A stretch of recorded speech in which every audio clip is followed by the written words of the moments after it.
कोलकाता के आरजी कर हॉस्पिटल में जिस तरीके से डॉक्टर के साथ बर्बरता की गई और उसके बाद से उसको मौत के घाट उतार दिया गया, उसको लेकर के पूरे देश के डॉक्टरों में उबाल है। पूरे देश के डॉक्टर गुस्से पर हैं। मैं अभी आईजीआईएमएस में हूँ। यहाँ देख सकते हैं कि यहाँ पे आईजीआईएमएस के जितने भी डॉक्टर हैं वो इस बर्बर घटना को लेकर के विरोध कर रहे हैं। अपनी मांग को उन्होंने बजाते, एक तख्ती इन सबके हाथों में है, हाथ में कैंडल है और जिस तरीके से ये मांग कर रहे हैं उससे ये दिख रहा है कि इन डॉक्टरों के बीच में कितना गुस्सा है। इन डॉक्टरों का ये कहना है कि डॉक्टर का जो पेशा होता है वो हर किसी के लिए होता है और अगर डॉक्टर हॉस्पिटल में सेफ नहीं रहेंगे तो आखिर कहाँ सेफ रहेंगे। हमारे साथ डॉक्टर साहब, हम इनसे पूछेंगे। डॉक्टर साहब, ये जो आप लोग कोलकाता का जो घटना हुई उसको लेके आप लोग ये बात कर रहे हैं, आप लोगों की मांग क्या है ये पहले बताएं। हम लोग मरीज़ की जान बचाने के लिए हैं और वही कार्य हम लोग दिन रात करते रहते हैं और वैसे कार्य में इस तरह का अगर कोई घटना होती है तो बहुत ख़राब बात है और इसमें कार्रवाई दोषियों पे होनी चाहिए, यही डिमांड है। हम लोग किसी का प्रॉब्लम कोई क्रिएट नहीं कर रहे हैं। हम लोगों ने अपनी ओपीडी की, ओटी की, वार्ड की, इमरजेंसी की और अपने कार्य करने के बाद जो घृणित कार्य हुआ है उसमें हम लोग निकले हैं ताकि जो गई उसकी आत्मा को शांति मिले और जो आगे ऐसा कोई कार्य नहीं हो, सुरक्षा का प्रॉपर इंतजाम हर जगह रहे या किसी प्रांत में हो, इसकी व्यवस्था सरकार की होनी चाहिए और ये मांगे जायज़ हैं, ये बहुत महत्वपूर्ण भी हैं। अच्छा, एक और भी बात सामने आई थी कि कई डॉक्टर एसोसिएशन का ये भी कहना था कि ये जो है इसकी सीबीआई जांच कराई जाए। सीबीआई जांच हो कि ताकि दूध का दूध और पानी का पानी हो। जांच महत्वपूर्ण है या सुरक्षा और जो भी घटना हुई है उसके दोषी को सजा मिले ये अहम है? देखिए, सब जुड़े हुए हैं। सुरक्षा भी उतना ही ज़रूरी है, जाँच भी उतना ही ज़रूरी है और जब तक जाँच नहीं होगी कार्रवाई किस पे करेंगे आप? तो कार्रवाई होने के लिए जाँच ज़रूरी है। जाँच की कोई एजेंसी हो, इंसाफ मिलना चाहिए। बिल्कुल इंसाफ मिलना चाहिए। हमारे साथ ये महिलाएं भी हैं, हम उनसे ये भी जानने की कोशिश करेंगे कि आप एक महिला हैं, महिला के भी दर्द समझ सकती हैं। हालांकि जो पेशेंट आता है सब लोग, आप लोग बिना भेदभाव के उन पेशेंट की सेवा करती हैं, देखभाल करती हैं। क्या कहना चाहेंगी आप लोगों की मांग क्या है? देखिए, इस कृत्य के बारे में जितना भी कहा जाए, जितनी भी निंदा की जाए कम है, पर एक बात तो साफ है कि पुरुषों की मानसिकता में कोई सुधार नहीं हुआ है और कड़ी से कड़ी सजा मिलनी चाहिए और नहीं तो ये राज्यव्यापी, देशव्यापी और हड़ताल भी होगी, स्ट्राइक भी होगा। और जो भी डॉक्टर कम्युनिटी है वो पहली बार ये ऐसी घटना नहीं हो रही है, ऐसी घटनाएं बार बार होती रही हैं।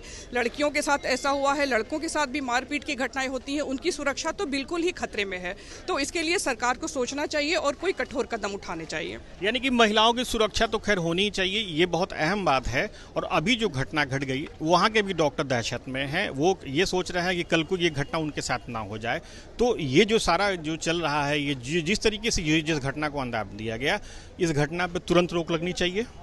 बिल्कुल, इस घटना और महिलाओं की, जो भी महिला चिकित्सक हॉस्पिटल में काम करती है उसकी सुरक्षा का, उसके सोने के लिए, उसके टॉयलेट जाने की, इन सब चीज़ों की विशेष सुविधा हॉस्पिटल की तरफ से होनी चाहिए। क्योंकि बहुत बार रात में ये महिला चिकित्सक ड्यूटी तो लगा दी जाती है, ड्यूटी वो करती है, पर उनकी सुरक्षा पे कोई ध्यान नहीं रहता कि वो कहाँ सोएंगी। बहुत बार कई जगहों मेडिकल कॉलेजेस में डॉक्टर्स का ड्यूटी रूम नहीं है, फीमेल डॉक्टर्स का ड्यूटी रूम नहीं है जिसमें अटैच बाथरूम हो ताकि वो रात में सेफली ड्यूटी कर सके। और इस महिला के जिसके साथ भी हुआ, यहाँ पे भी ऐसे ही था। 36 आवर्स उसने ड्यूटी करी थी और उसके बाद फिर उसके पास कोई रेस्टिंग रूम, सेफ जगह नहीं था, तो उन लोग के सिस्टम में सेमिनार रूम में जाने का था। तो 36 घंटा क्या कोई सोचता है कि कोई महिला डॉक्टर यूं ही खड़ी रहेगी और वो ड्यूटी लगातार करती रहेगी? क्या उसके सोने बैठने की कोई व्यवस्था नहीं होनी चाहिए? और दूसरी बात ये मैं कहना चाहूँगी कि ऐसे में सज़ा देने का प्रावधान बहुत कड़ा होना चाहिए, इतना कि अगली बार कोई करने के पहले सोचे।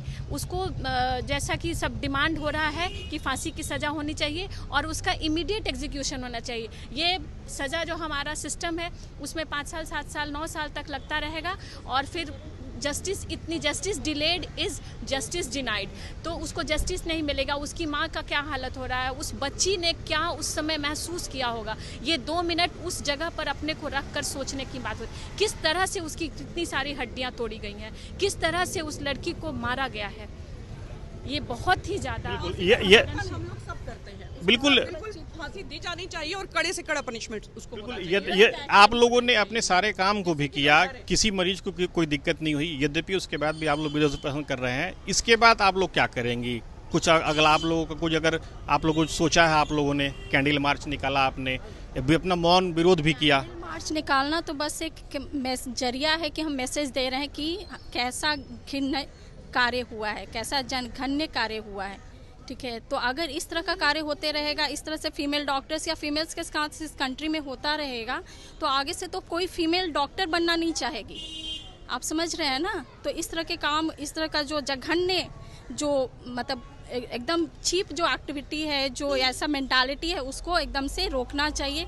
कुछ स्ट्रिक्ट लॉ आना चाहिए जिससे सरासर ये बंद हो सके। ये कैंडल मार्च तो जस्ट पहला स्टेप है, इसके आगे हम और जाएंगे अगर हमें प्रॉपर न्याय नहीं मिला तो। मैसेज देने का है, गवर्नमेंट तक हमारी आवाज़ पहुंचाने का ये जरिया है।